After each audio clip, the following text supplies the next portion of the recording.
Anoche llegaron murciélagos. Si no los llamo, ellos igual vienen. Venían con las alas negras y el racimo. Cayeron adentro de mi vestido blanco, de todas las rosas y camelias que he reunido en estos años, y en la canasta de claveles y de fresias. La Virgen María dio un grito y atravesó todas las alas, con el pelo hasta el suelo y las dalias. Las perlas, almendras y pastillas, las frutas de cristal y almíbar que vivían en fruteras y cajas de porcelana, quedaron negras y volvieron a ser claras, pero como muertas. Yo me erguí, goteaban sangre mi pañuelo blanco y mi garganta.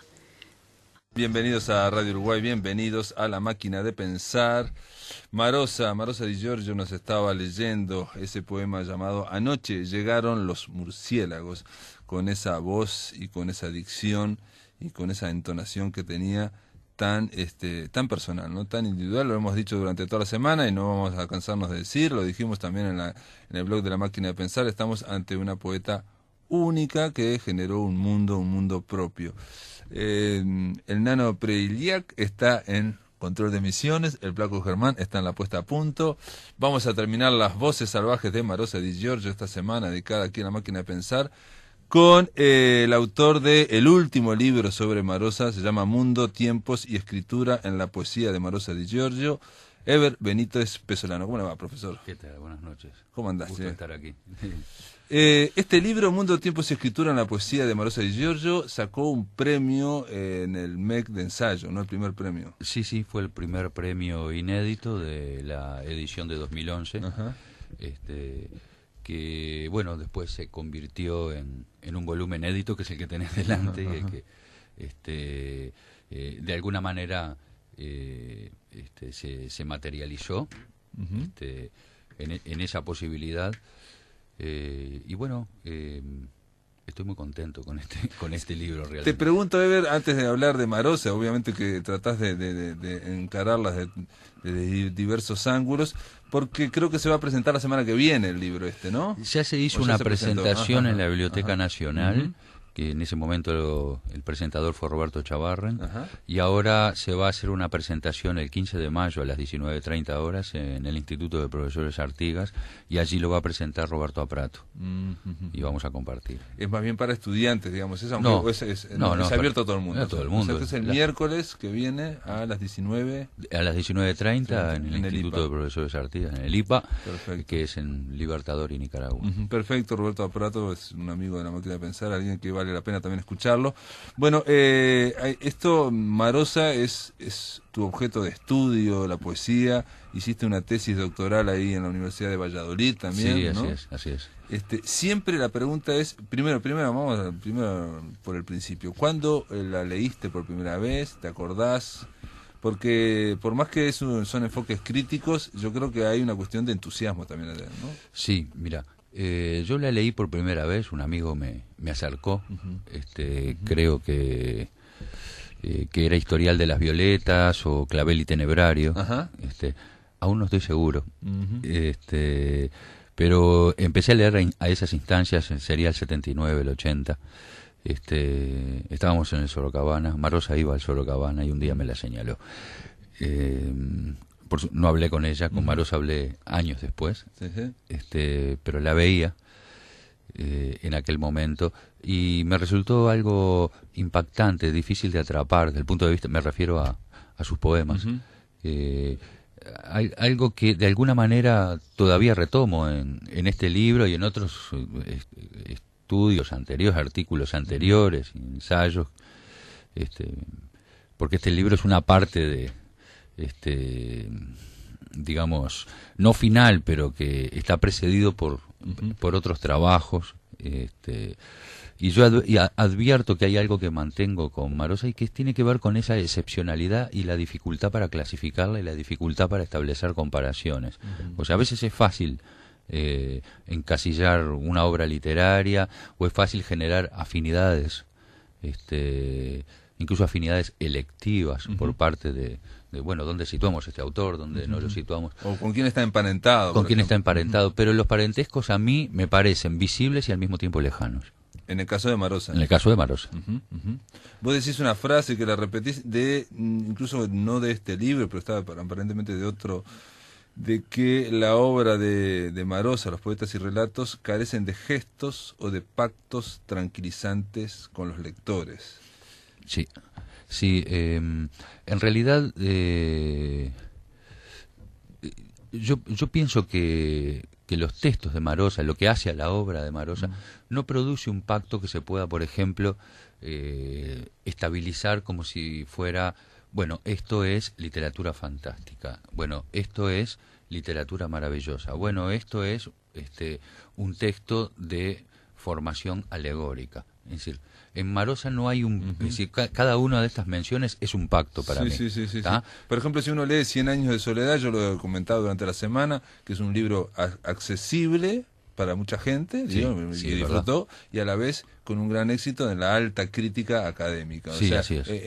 Impactó en todo el mundo en ese sentido, y porque es un mundo también autoconstruido, suficiente, es mítico. Pero ese sería, por ejemplo, podría clasificarse dentro de realismo maravilloso, por ejemplo, ¿no? Bueno, sí, yo ahora no quisiera entrar en mayores detalles con García Márquez y 100 años de soledad, pero sí, es decir, se ha hablado de realismo maravilloso, más bien se ha hablado en términos de referencia a Alejo Carpentier. Pero toda la construcción de Macondo y no, pero yo te pregunto en el sentido de que en el caso de García Márquez como que podría haber un pacto o algo más, sí, es decir, más digamos tranquilizador, sí, ¿no? El pacto es mucho más estable. Es más estable, digamos. Más estable. En ese sentido, tratar de interpretar qué significa un pacto inestable o un gesto no tranquilizador.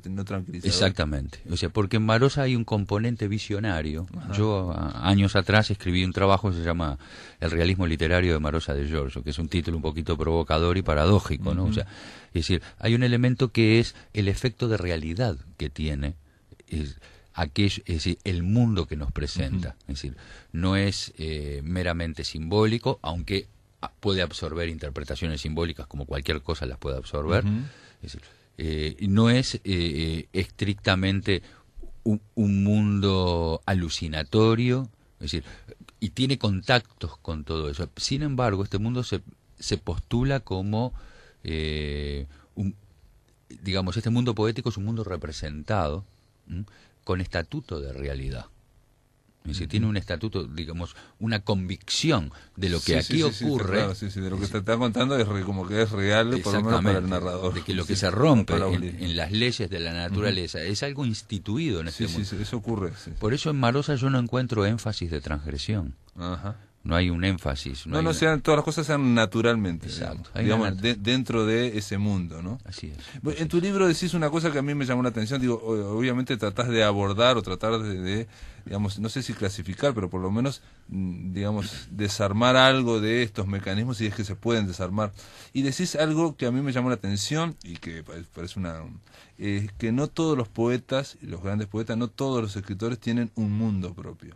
Sí. O sea, para la concepción de mundo propio, es decir, uno se puede ser un buen escritor y no tener un mundo, o un muy buen escritor y no tener un mundo propio en los términos que vos manejás acá en el libro. Exactamente. O sea, lo que pasa que cuando yo hablo de mundo, aquí incluso cito a Ricoeur, a Paul Ricoeur, es decir, cuando hablo de mundo hablo, digamos, de una dimensión general que en cierto modo, es decir, puedas estar definida. Y esa definición se mantiene en perpetuidad, o sea, con legalidades internas. Me refiero a ese mundo no es solo una zona, sino que es una dimensión, que es más que una zona. Es decir, una dimensión del universo. Una dimensión de realidad, es decir, en donde pueden ocurrir cosas y siguen ocurriendo cosas, por ejemplo, que desbordan las leyes de lo real, o sea, de lo real en el sentido más abarcativo, más general de la expresión. Sí. De lo que pensamos que es la realidad, por de lo menos, que pensamos o del que... consenso que tenemos todos de lo que es la realidad. Exacto. Y las cosas que no son dentro de ese consenso, digamos, bueno, eso parece irreal. Exacto. Es complicado todo el tema de la realidad para pasarlo al literario, sobre todo cuando después hablas en el libro de lo que es ficción y lo que es... Así bueno, es. pero eso vamos después, ¿no? Sí, pero es un mundo en el sentido de que, digamos, es decir, no se trata de la posesión de un lenguaje y de una sucesión de obras, sino que de la fundación de un mundo, es decir, de un mundo propio. Y esa fundación tiene un título incluso. O sea, esa noción de mundo único, como ha sido dicho más o menos tempranamente, de mundo autoabastecido, es decir, se titula Los papeles salvajes. Es decir, luego tendrá ramificaciones hacia el relato, hacia las variantes del relato, sobre todo en los 90, incluida su novela, que Reina Amelia. Pero esta refiguración de la vida a través de una postulación de un universo es lo que se puede llamar un mundo. Hay poetas y escritores que no tienen un mundo y son excelentes poetas y escritores. Claro, acá hablamos de un mundo, digamos, de ficción, o por llamarlo algo de ficción, donde la poeta va a vivir o va a desarrollar toda su obra, que vos lo decís también en un momento, una cosa muy breve, de que no es que esté toda igual escrita o con el mismo nivel de escritura, o sea, hay un aprendizaje o hay una evolución, ¿no? Yo creo que ahora, sí. uno lee igual poemas tempranos del 50 y pico y el mundo es igual, o sea, es el mismo, ¿no? Yo creo que sí, mirá, incluso yo traté de indagar un poquito en las variantes del género. O sea, porque el género es importante en la medida en que no se lo convierta en una cuestión meramente formal, que no lo es. O sea, ¿Y qué quiere decir el género? ¿Qué decir, te refieres? por ejemplo, cuando en la década del 50 yo advierto que más que poemas en prosa, es decir, Marosa alterna con lo que se pueden considerar cuentos líricos. Es decir, el sustrato narrativo está allí y es un sustrato que dialoga fuertemente con el cuento y por lo tanto, o sea, el género cuento lírico que está a mitad de camino entre el cuento y la poesía, es decir, es creo que un primer desarrollo.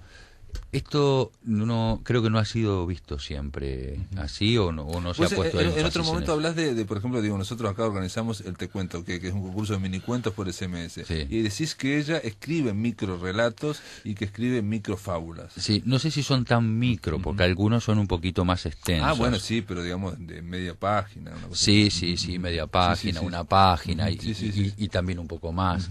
Es decir, pero yo creo que luego Marosa avanza hacia el poema en prosa. O sea, y que incluso el germen narrativo que está en el cuento lírico se traslada al poema en prosa. Es decir, el elemento cuento se traslada al poema y el elemento lirismo se mantiene. Bueno, porque esa no es una constante, capaz que un poco para explicarla a los amigos, que otra constante que nos escuchan es no solo el mundo, que es autosuficiente y autónomo, parece que se sostiene solo, ¿no? Y en el cual Marosa solo nos cuenta una parte de ese mundo. O sea, uno lee, queda la sensación de que nos que contó un fragmento que pasó en una esquina de la quinta, pero que atrás del árbol pasaban otras cosas. En ese mundo están pasando otras cosas que no sabemos.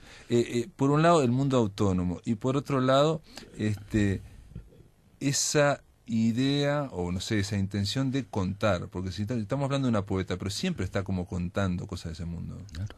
Sí, el componente narrativo es un componente prácticamente innegociable, es decir, en toda la obra de Marosa di Giorgio, es decir, desde principio a fin.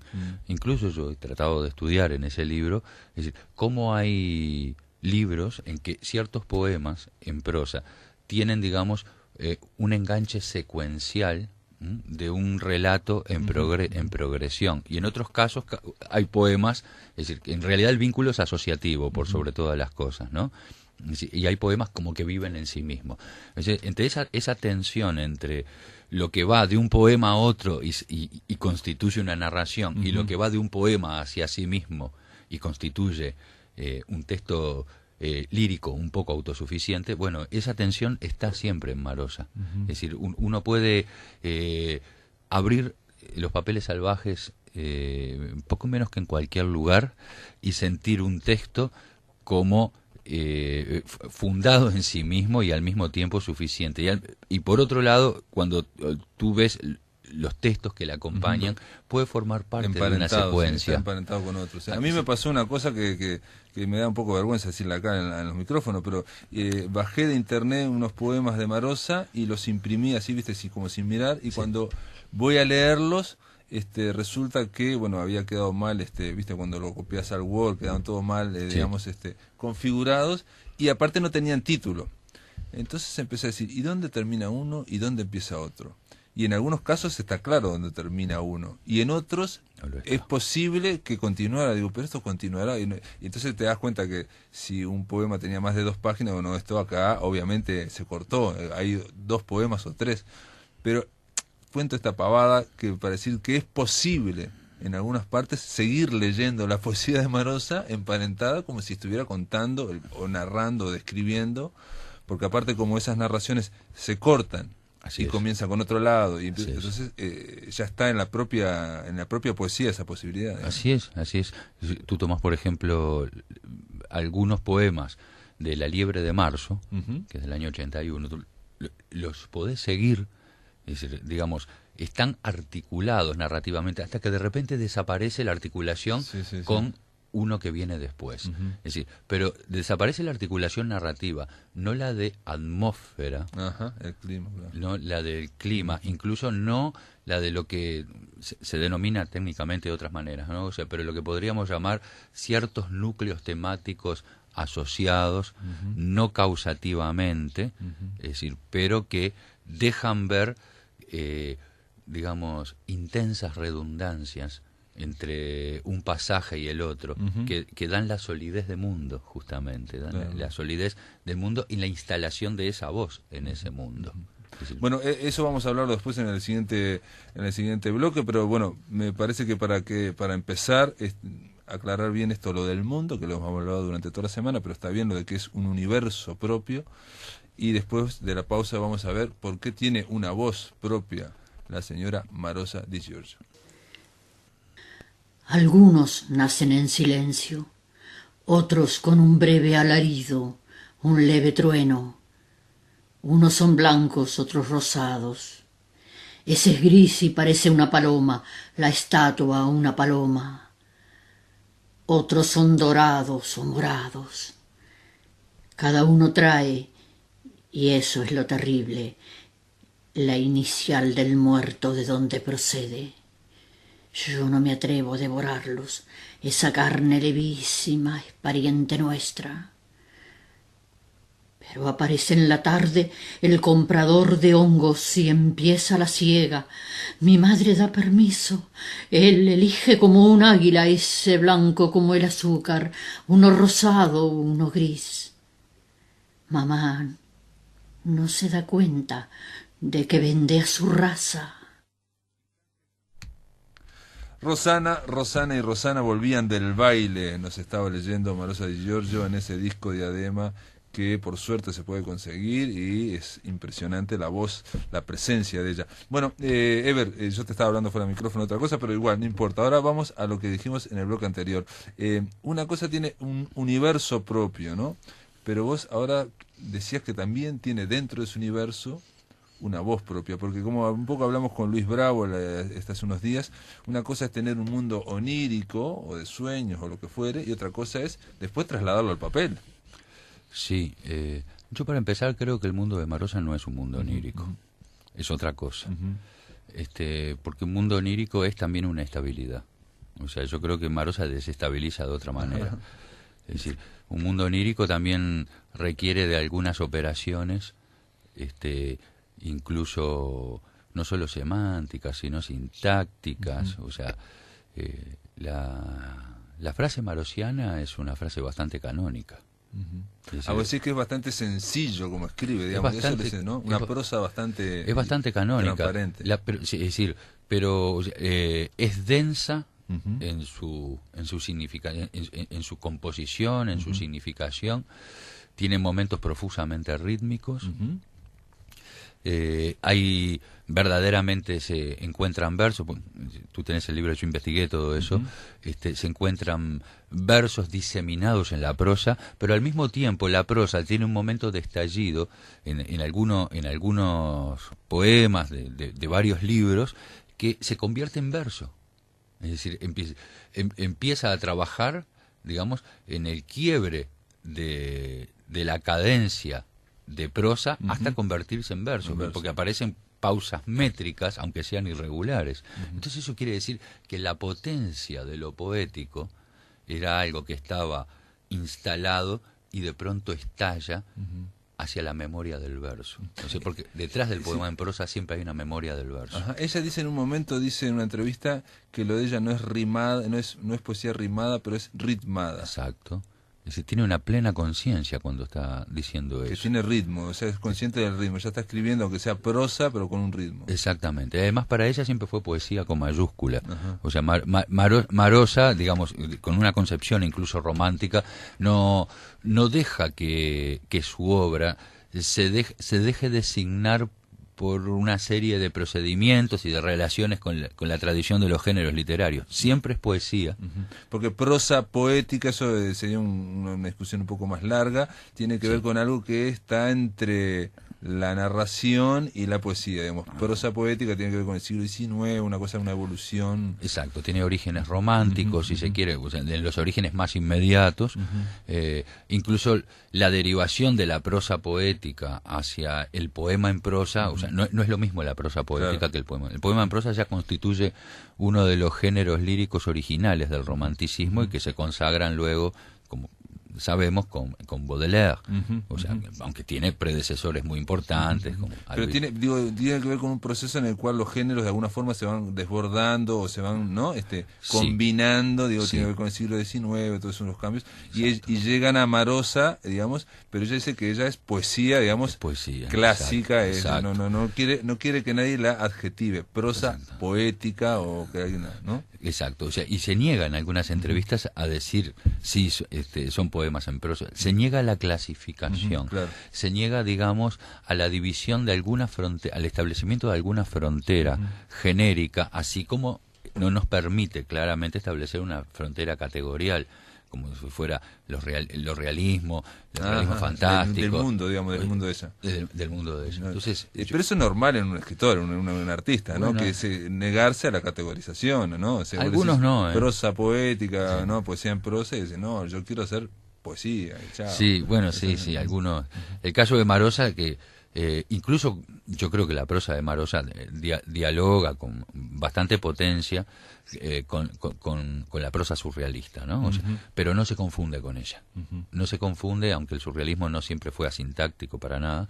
O sea, no se confunde con el mero mundo asociativo de la liberación de la imagen. O sea, los tiene en común. Es decir, pero repito, la prosa y la narratividad marosiana tienen bastante de canónico, o sea, desde el punto de vista, es decir, sobre todo en la construcción de las frases. ¿Pero qué quieres decir con canónico? ¿En el sentido sencillo, digamos, prosa sencilla o prosa accesible, o sea, una poesía que se pueda, bastante transparente en un momento? No. Es decir, por ejemplo, ¿qué quiere decir canónico? No hay una sucesión en la que se rompa la oración y se abra. Correcto, o sea, no se parte la gramática. No se parte la gramática, la parte sintáctica. O sea, bastante ortodoxa la gramática. Entonces. Ahí está, o sea, no siempre es ortodoxa, y sobre todo, por ejemplo, la pausación, el estudio de las pausas, que yo le dedico bastante. Las comas, sí, ella pone comas de una forma muy especial,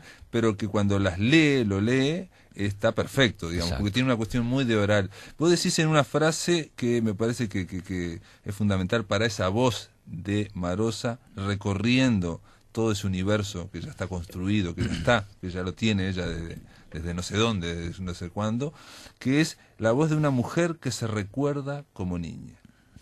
Sí. Justamente, esa es la forma, digamos, que yo he empleado como para introducir el tema. Es decir, porque acá está una de las cuestiones fundamentales que he tratado de demostrar, y he tenido que inventar un concepto teórico para poder demostrarlo, ¿no?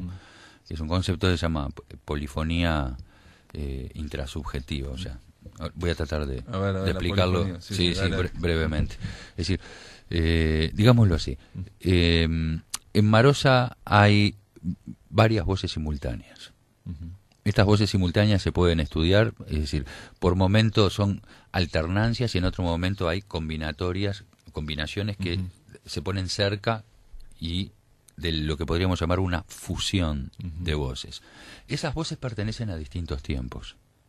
¿Ah? O sea, entonces opera una síntesis Marosa. Por ejemplo, utiliza un vocabulario adulto en una sintaxis que remeda un discurso infantil. Por ejemplo, yo he visto que las comas colocadas fuera de, digamos, al borde de lo no canónico, pueden significar tanto la partición de la frase en miembros parecidos a versos, pero al mismo tiempo pueden significar tanto la impericia infantil de una escritura que busca ser correcta, como los niños, es decir, tienen una idea de lo correcto formado en la escuela. Sí. Y a veces ponen muchas comas. La sobrepausación. Ponen muchas comas, por Entonces, ejemplo. esa ambigüedad... O también puede ser a nivel oral la voz de infantil también, de que va siguiendo un hilo y de repente hace un pequeño quiebre, ¿no? O sea, con pausas, ¿no? O sea, esa idea de, incluso en el narrador, o digamos, la voz lírica de Marosa, muchas veces está ocurriendo algo y de repente se asusta. Y se va y se termina el... Sí, tenés razón. Es decir, yo creo que esa voz es una voz habitada por sus distintos tiempos. O sea, por eso hablamos de polifonía. Tiempos verbales, digamos. No, tiempos tiempos que podríamos llamar existenciarios. Existenciales. O sea que uno después en infancia, otro más bien adolescente. Exacto. Que hay capas de temporalidad. Pero no es que todos vivan al mismo tiempo. No, correcto. Sí, supongamos, leemos un poema y cierta adultez y cierta infancia están simultáneamente allí. Es lo que te decía, por ejemplo, un léxico que es inverosímil para una niña, con una sintaxis que parece infantil. Claro. O sea, las palabras que ella elige y el trabajo del lenguaje no son para nada de niña. Claro. Pero tiene esas pausas, esas comas, esos como titubeos, digamos. Y a veces nos representan imágenes que parecen deseos de niña, fantasías infantiles, claro, sí. Animismos en los huertos, ciertos animismos en los huertos. No pueden ser vistos solo como delirios, sino como proyecciones de la imaginación infantil. Sí, el mundo infantil, digo, Felisberto, vos lo comentás en otro momento, Felisberto también ve sillas o ve muebles o ve un piano y casi que le ve la personalidad, cómo habla, cómo no sé qué, o ve la veladora, y eso es bien la sensibilidad infantil. Exacto. Que da ánimo, anima todo, ¿no? Entonces un árbol puede ser oscuro, una roca puede ser, una piedra puede ser más simpática, por ejemplo. Es decir, ahora, en el caso de Marosa, es decir, por momentos se nos vuelve muy difícil. Yo en el libro pongo varios ejemplos de este fenómeno. Sí, o sea, en lugar de haber varias voces que pertenecen a varios sujetos, es decir, estas varias voces son la partición interna de un solo sujeto poético. Entonces, yo tuve que inventar este concepto. El concepto de polifonía viene de Bakhtin, ¿no? Un autor ruso, un teórico ruso, un pensador que habla de polifonía, porque lo que trata de demostrar Bakhtin, y creo que lo demuestra muy bien, es que distintas voces discuten dentro de una novela, ponele de Dostoyevsky, distintos personajes con el narrador, y no hay en el narrador una voz única ni una verdad única. Son posiciones además de voces, ¿no? No hay una verdad, no hay un consenso total, sino que cada uno va diciendo su visión. Ni siquiera hay solución dialéctica. Exacto, ni tampoco hay una solución, o sea, se lo deja planteado al lector. Digamos. Exactamente. En Marosa, en lugar de esas voces pertenecer a distintos personajes, que sí hay aquí distintos personajes, es en su voz que está habitado. O sea, su voz está habitada por voces. ¿Me explico? Sí, y esas voces corresponden a distintos tiempos, y eso se materializa en la escritura.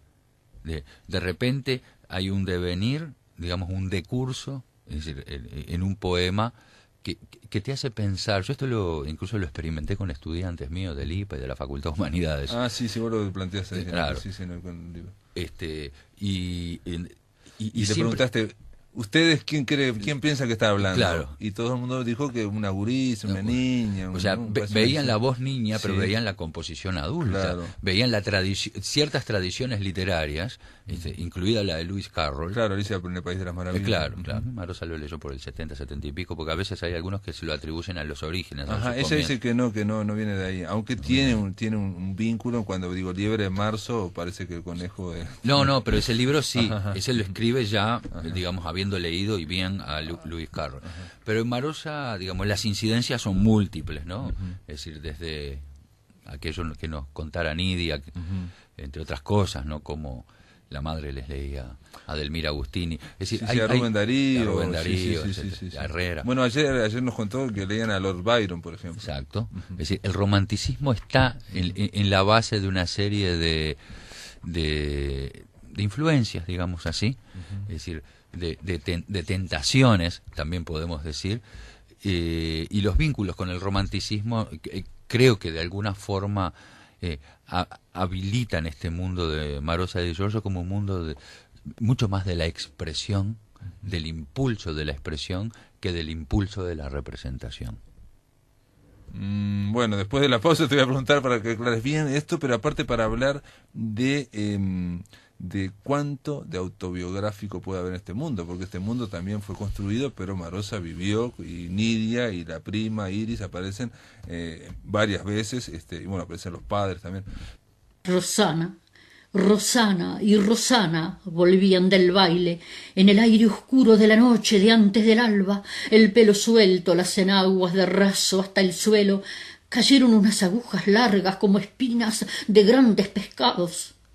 El contorno de las peras era brillante, parecían docenas de dibujos colgantes de las ramas. Un pájaro gritó como si no estuviese acostumbrado a la enorme soledad. Una oveja se levantó y se fue. Los trabajadores nocturnos seguían ordeñando leche, aceite y licor de las perennes vacas. Las tres Rosanas llegaron a la casa, soltaron sus rizos, las peinetas con coral en las esquinas, las enaguas reñían por los novios, se durmieron con la cándida mano en la almohada. Y en el corazón de los aparadores las tacitas volaban quietas como vuelan los ángeles, y una rata puso un huevo blanco, almendrado, celeste, que nadie vio. Bueno, ahora sí, Marosa nos estaba leyendo. Rosana volvían del baile. Lo dije equivocadamente la vez anterior.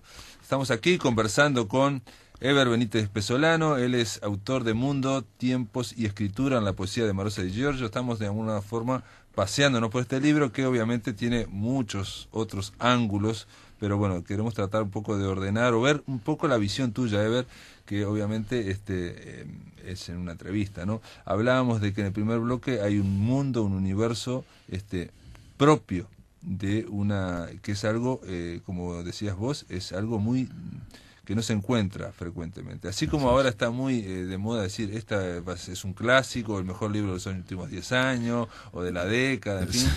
Es muy común decir que tiene mundo propio, ¿no? Pero la concepción, lo que desarrollás vos de lo que es un universo propio, con ciertas características y ciertas, digamos, dimensiones, ¿no? Que tiene que tener, no es frecuente, digamos. Sí, no, incluso el sostén temporal que tiene que haber en ese mundo propio, es decir, que hay, digamos, una dimensión del tiempo que invade a la voz, o sea, la voz habla invadida por ese tiempo y por el dominio de los tiempos primordiales. Por eso yo he llegado a hablar de un tiempo mítico en el mundo de Marosa de Dentro Giorgio. De ese mundo, claro, no es un mundo, no es un tiempo lineal, sino que es un tiempo circular, digamos. Circular. Donde todo pasó y va a volver a pasar. Exactamente, es decir, en donde hay tensiones pasado-presente, pero siempre están desbordadas por la circulación. O sea, eso es lo que yo pienso. Claro, claro. Un poco también por eso hablaba yo el lunes de 100 años de soledad, en el sentido de cuando hay un tiempo que va como en espiral, las cosas se van repitiendo así es. Y no es lineal. Ella, por ejemplo, dice, esto lo he leído durante toda la semana, a casi todo lo que hablé, pero a mí me llama mucho la atención esta frase de ella en una entrevista. Dice, nunca me propuse ser escritora. Me di cuenta de que lo era. No se trata de un trabajo, ni siquiera de un aprendizaje. Cuando a los 20 años miré mi niñez, apareció eso, fulgurante, extraordinario, inagotable. Se desplegó de una manera infinita que yo nunca pude detener. Ese universo que estamos hablando no está fundado en la razón. No es que ella dijo, bueno, voy a hacer un universo y esto van a ver acá mis primas. No sé. Eso, ella está como invadida de ese universo. Es decir, es más, en alguna otra entrevista dice que lo que ella escribe le fue encomendado. De alguna manera le fue encomendado. Eso significa implica un tipo de concepto de poeta, ¿no? De un poeta como bate y al mismo tiempo como un medium de unas fuerzas que tienen que manifestarse en él. Hay una raigambre netamente romántica, es el romanticismo místico. De lo trascendente, buscar algo del trascendente y, digamos, de alguna forma traerlo a la literatura, ¿no? Sí, lo trascendente me precede y lo trascendente me sucede, claro, diría yo. O sea, que como si pudiera ser dicho por Marosa, sí, eso, ¿no? Sí. Es decir, esta idea de que no hay nada, digamos, no hay una construcción racional. Claro, si no es una estrategia, exacto, no es algo que se desarrolló cuando tenía 20 años y lo fue enriqueciendo. Fue igual de rico a los 20 y pico de años que a los 70. Es muy importante eso, y cómo señala la infancia. Es decir, porque en el transcurso de la obra de Marosa tú ves, es decir, una voz adulta que evoca la infancia. También existe esa voz, pero no es la única voz. Es una mujer que se recuerda como niña. Claro, o sea, pero no solamente se recuerda como niña, sino que esa niñez termina por habitar a esa mujer y volver a esa mujer presente, o sea, la mujer que está en la voz, digamos, en la voz poética, es decir, está habitada por la voz infantil. Yo cuando está contaminada. Cuando leí esto de que a los 20 años miré mi niñez, claro, y como que diciendo que ya con eso ya tengo para toda la vida seguir escribiendo, digo, me recordé esa frase que es muy manida de que la infancia es la patria del escritor. Hay otra frase que dice el lenguaje o el idioma es la patria del escritor, digamos. Sí. Y de alguna forma vos en tu libro lo estás planteando, el tema de la autobiografía, de si Marosa basó, obviamente, ella vivió en una chacra, tenía sus primas, tenía su hermana Nidia y sus padres, sus abuelos, o sea, eso todo eran seres reales con los cuales ella jugaba y tenía su vida. Pero, es decir, si bien vemos seres reales con sus nombres reales, por ejemplo, Nidia, los padres, la prima, manera de referir, o sea, y otros referentes que están allí, denominados, sería bueno pensar que, en primer lugar, que esos seres están dentro de una ficción. Claro. Si esa ficción es una visión, o sea, y hay una condición visionaria en su poesía, es decir, si esa ficción es una visión, implica que están necesariamente transfigurados, o sea, son traídos de un tiempo de experiencia a un tiempo primordial, o sea, viven, digamos, como en suspenso. Es decir, pero aparte al estar escritos son personajes, digo, dejan de ser personas, digamos. Nidia Di Giorgio, lo hablé ayer con la persona Nidia Di Giorgio. Es un personaje, así. Y dentro de Marosa es un personaje también. Es un personaje, y Marosa mismo es un personaje cuando se nombra, es decir, es una representación de sí, es decir, es, digamos, una proyección de una de sus posibilidades, claro, quizás una de las posibilidades más profundas, eso se lo habrá llevado, ¿verdad? Es decir, una de las posibilidades más profundas de ser está en la Marosa de su poesía, justamente. Es decir, la Marosa con su nombre, ¿no? O sea, ya sabemos que se llamaba María Rosa, pero que en definitiva se autorrefería como Marosa. Pero ella, digamos, vos decís que parte de Marosa o una parte queda en sus como personaje en su poesía. Exacto. Y que incluso yo le decía... Es el autor representado. Es el autor representado, exacto. Es un personaje convertido ya en... Sí, pero es es decir, es una ficción que entraña una dimensión de realidad que el autor no representado no puede ofrecer. Claro, o sea, claro. Es decir, es la realidad de Ahora eso del ocurre acontecimiento literario. con cualquier autobiografía o con lo que escribe el Lebrero en la novela Luminosa. Sí, o sea sí. que él es un personaje de sí mismo y entonces no lo ves una estilización de esa persona convertida en personaje. Yo comentaba ayer... que vos obviamente conociste a Marosa, toda la gente, Sí. todos los uruguayos que lo conocimos, estamos impregnados de esa presencia real. Sí, sí. Real. Sí, Y completamente. física, porque era muy impresionante, ¿no? Sí. Los argentinos, por ejemplo, que hablé ayer, que no la conocieron, conocen solo la textual. Sí, claro. Y lo que queda de su voz y algunas imágenes, obviamente. Y es que ¿no? la literatura se basa en eso, en que Por conocer supuesto. solo la textual, digamos. Exacto. O sea, más allá de cuando se nos vaya la impresión de la persona Marosa, digamos, si es que se nos va a ir alguna vez, porque Bueno, quedó, ojalá que porque no. quedó, lo que importa, digamos, es el texto. Sí. Es un prejuicio muy lindo, un prejuicio muy necesario, por lo menos para mí, es decir, enfocar a Marosa y recordar su imagen. Claro, o sea, la imagen no se te va así nomás. No se va. A veces escribía, porque yo incluso algunas cosas que he escrito las conversé con Marosa.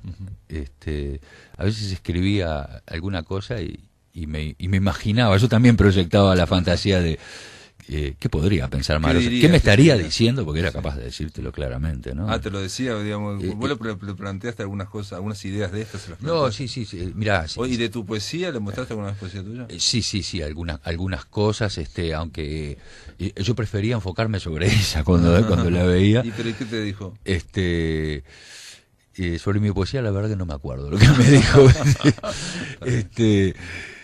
¿Y sobre tus ensayos? Bueno, no, esa estaba, le habían impactado mucho, sobre todo uno que publiqué en el 2000, en el libro Interpretación y Eclipse, que yo lo cito, obviamente, en este libro. También aquel artículo que salió, aquella reseña bibliográfica que salió en el País Cultural en el 97, que fue acompañada justo del dibujo de Ombú, que después se hizo muy está extendido, bárbaro, sí, muy bueno, que se titulaba Marosa, Visiones Reales, que yo escribí. Ella estaba muy atenta a eso, ella era una lectora muy atenta, pero no solo de lo que se escribía sobre ella, sino de lo que escribían otros y de lo que también, en la medida en que podía acceder, de lo que se escribía sobre otros. Pero ella tenía cosas que ahora puedo nombrar, pero no voy a hacer referencias. Yo publiqué en el 97 un libro que se titula Poetas Uruguayos de los 60.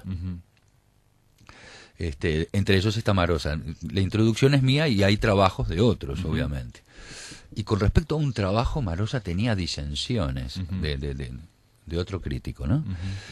Y me insistía en que si yo podía, de alguna manera modificar, eliminar, porque ella lo leía con mucha intensidad biográfica, o sea, ella le daba mucha intensidad. ¿Pero ese trabajo de ese crítico era sobre ella? Era sobre la obra de ella. Era sobre la pero obra. Pero había una observación que era una proyección sobre el tema del incesto en su literatura, y Marosa no quería saber de nada con esa referencia. Es cierto que ella maneja todo ese tema de infamiliar, incestuoso, pero aparte, digo... A nivel simbólico... Simbólico, pero aparte con animales también, claro. Constante, y de pero Marosa no, digamos, podemos decir, hay de todo. No quería tener esa referencia hasta que me dijo, bueno, déjalo. Como era ella. Recuerdo eso, lo recuerdo con mucho cariño. Incluso como ella de una manera u otra, como pasa con los escritores y con este tipo de escritora, la atención que presta a aquello que se ha escrito sobre su obra y cómo esa atención tiene una derivación hacia ella como persona. Lo que pasa es que también estamos hablando de una escritora, eso lo dijo Garet en este lunes, que escribió como vivió y vivió como escribió, digamos, prácticamente había yo la primera vez que la vi dije, pero eso se hace, digamos, o sea, parece un personaje de su propia literatura, hasta que uno, se acercaba a algo y veías que no había actuación, digamos. No, sin duda, O sea, sin duda. era así, digamos. Sí, creo que Leonardo Garet es mayores conocedores incluso de la figura de Marosa, de la persona de Marosa, además de su libro El milagro incesante, que va más allá de la figura también, o sea, porque se interna en la obra, y tiene orientaciones muy sugestivas, ¿no? Y en ese sentido, creo que eso que dijo Leonardo es cierto, y con el correr del tiempo Marosa se fue componiendo, convirtiendo, de alguna manera se fue dramatizando, es decir, la voz que estaba en sus escritos la fue encarnando, claro. O sea, Marosa no... O sea, yo vi algunas de sus performances, pero vi otras cosas que no eran performances, escuché lecturas, y creo que nunca se impostó, digamos, nunca engoló otra voz, sino que encarnó, es decir, la voz que está en esos textos, es decir, y esa manera de encarnar esa voz la fue convirtiendo en un personaje del texto, en el personaje de la voz que está en el texto. Por eso digo, es un poco complejo hablar de que la obra trata toda sobre su infancia, que es autobiográfica, existió, pero a la vez ella se convirtió en la voz que surgía de esa obra, y yo creo con vos, de que fue como de alguna forma encarnando, ¿no? O sea, se fue identificando su persona se fue encontrando con su obra, digamos, se fue encontrando hasta que al final era una cosa muy... Una cosa, es decir... Un continuo. Claro, Marosa no hacía una representación oral de una escritura. No, y por eso cuando leía, digo, dejaba a los otros poetas por el piso, porque claro, los otros poetas leen su poesía, no la viven o no la están hablando desde la vida, digamos, claro. Es muy difícil decir eso, ¿no? Marosa, pero la gente se lo percibe inmediatamente, había un silencio alrededor. Por favor, o sea, Marosa lo que llevaba adelante en su voz era la pasión de ese mundo, ¿no? O sea, claro. la pasión de un mundo. Claro, la estaba diciendo como si es real, como estaba para ella es real. Articulando. Recuerdo incluso episodios en que, digamos, con una emoción real, o sea, dejó de leer en determinadas circunstancias, ¿no? Dejó de leer y se fue. Por eso, lo genuino en Marosa es muy importante. Siempre es difícil de medir lo genuino. Claro, sí. O palabras como genuino, ser auténtico, son difíciles de usar pero yo creo que hay que usarlas en literatura porque existe. Sí, forman parte de una experiencia que yo tuve con la obra de esas. Quería decirte alguna cosa más, pero ahora se me fue. Así se que te fue. Bueno, vamos a cerrar un poco. Obviamente, si yo te pido, digo, sos hace años que estás estudiando Marzo y Giorgio, si yo te diría, te pido que recomiendes algo para empezar a aquellos que no han leído a Marosa. Yo creo que tendrían que leer algún libro. Bueno, por supuesto, lo que recomiendo es el conjunto de Los papeles salvajes. Son los dos tomos, Los papeles salvajes. Como volumen mayor, claro, sí que fueron editados en 2 tomos, después finalmente la edición de 2008 fue en 1 tomo, ¿no?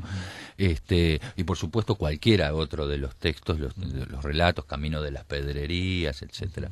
Pero si alguien me pregunta, diría, bueno...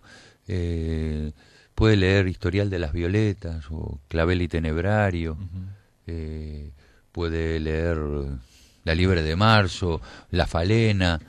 Es decir, a mí me ocurre esto, hay diferencias entre los libros, son menores, es decir, si bien esas diferencias existen, hay una identidad de mundo que pega los lenguajes. ¿No? Es decir, cuando digo pega los lenguajes... O sea, vos no entendés, o te pregunto si pensás que hay un libro que sea más accesible que los otros, por ejemplo. Mira, ¿no? me parece una buena experiencia ir a la Marosa que... A mí el libro que me sigue gustando más se titula Clavel y Tenebrario, que es del año 79. Pero es una cuestión absolutamente pero está muy bien, arbitraria. Pero ¿no? digo, si eso te gusta también, digo, el entusiasmo también existe en el crítico. No siempre se expone, pero digo, está bien que exista, ¿no? Sí. Yo creo que es importante completamente, que se conmueva el crítico. Y dentro del... digamos, de lo que podría ser la irrupción de Marosa en el poema en prosa, en el mundo de los papeles, o sea, como fundación del mundo de los papeles salvajes, o sea, está desde el comienzo de los 3 primeros libros, o 4, desde el año 53, pero yo diría que puede ser una buena introducción meterse también, por ejemplo, en Historial de las Violetas, que es del 65. Es decir, porque ahí ya está consolidado hasta el género, es decir, está hecha la transformación que va desde aquellos cuentos líricos geniales, como de Humo o Druida, o de poemas, visiones y poemas, y creo que puede ser un buen lugar de comienzo para una persona que se acerca a la poesía de Marosa de Giorgio. Y que esté preparada para el impacto del mundo de Marosa de Giorgio. Sí, abierta. Ever Benítez Pesolano, gracias por estar acá en La Máquina de Pensar. Muchísimas gracias a ti y a los oyentes. Y ayudarnos a cerrar esta semana, que de alguna forma creo que estuvo bastante sólida en torno a Marosa de Giorgio, pero obviamente hay que leerlo porque estos todos son bordes. Amigos, se termina La Máquina de Pensar. El lunes seguimos aquí en Radio Uruguay. Vamos a hablar sobre el cómic, sobre la historieta. Se viene Montevideo Cómic la semana que viene. Hasta el lunes, que lo pasen bien.